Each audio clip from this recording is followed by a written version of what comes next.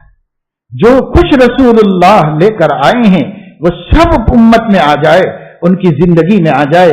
میں اس مقصد سے اس کام کو شروع کیا ہوں، پوری امت کو جمیع ما جاء بہ النبی پر لانا ہے.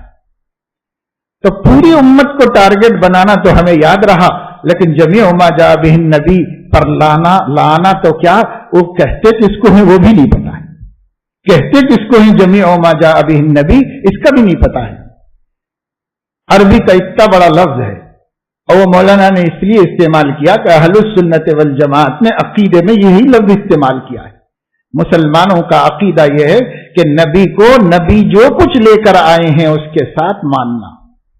جمیع ما جاء بہ النبی، ہر وہ حکم جسے لے کر نبی اللہ کی طرف سے ہماری جانب مبعوث کیے گئے، ہر حکم چاہے وہ رتی کے برابر ہو چاہے ہٹی کے برابر ہو، ہر حکم جو نبی لے کر آئے ہیں ہمارا دین ہے، وہ ہمارا دین ہے، اسے سیکھنا ہے اور اس پر چلنا ہے. سرور عالم صلی اللہ علیہ وسلم انا اول المسلمین کہہ گئے، وبذلک امرت وانا اول المسلمین.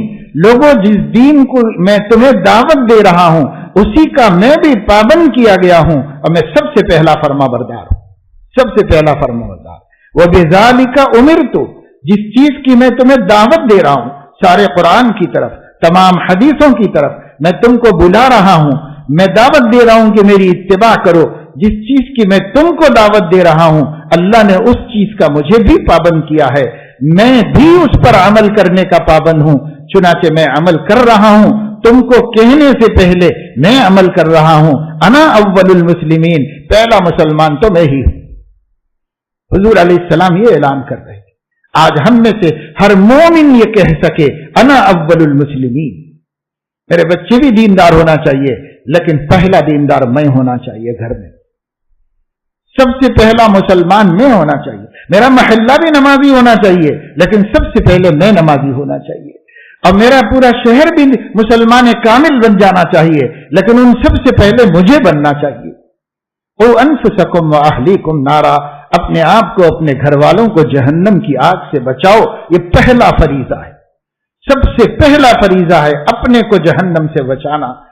اور نمبر 2 بیوی بچوں کو جہنم سے بچانا، کیونکہ سب سے زیادہ حق انسان پر اس کی بیوی اور اس کی اولاد کا ہے.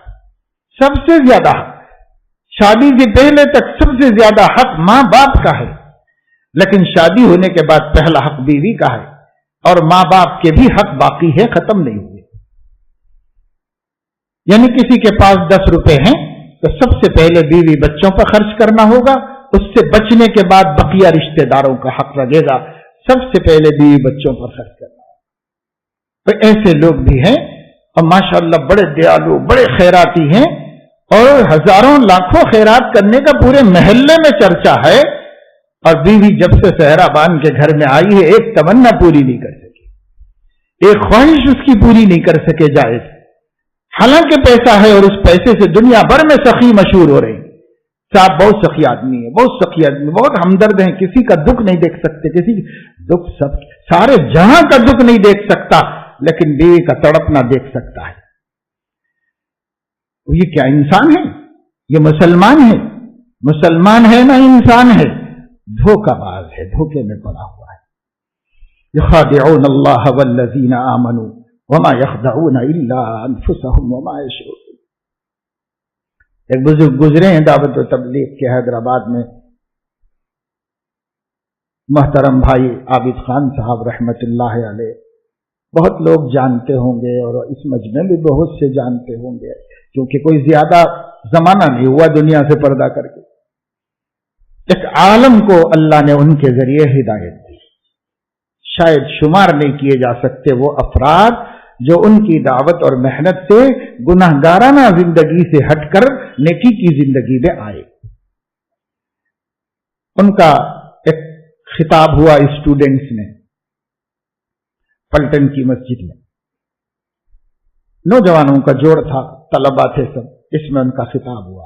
اس میں بہت سی باتیں بتائیں، ایک بات یہ بھی بتائی، جب اسی زمانے میں شروع ہوا تھا کام 2.5 گھنٹے کی ترتیب والا، تو اس کی اہمیت بتائی اور اس کا پابند کیا، اور اس کے بعد یہ فرمایا کہ دیکھو یہ سب اس لیے کرایا جاتا ہے تاکہ دین کی حقیقت ہم پر کھلے اور ہم دین پر جمنے کے مجاہدے کی پریکٹس کر لیں اور تیاری کر لیں۔ اس کے لیے یہ مشق کرائی جا رہی ہے۔ اصل مقصد یہ ہے کہ ہم دین پر اور اوامر اسلام پر جمیں، اللہ کے احکام پر جمیں، یہ اصل مقصد ہے۔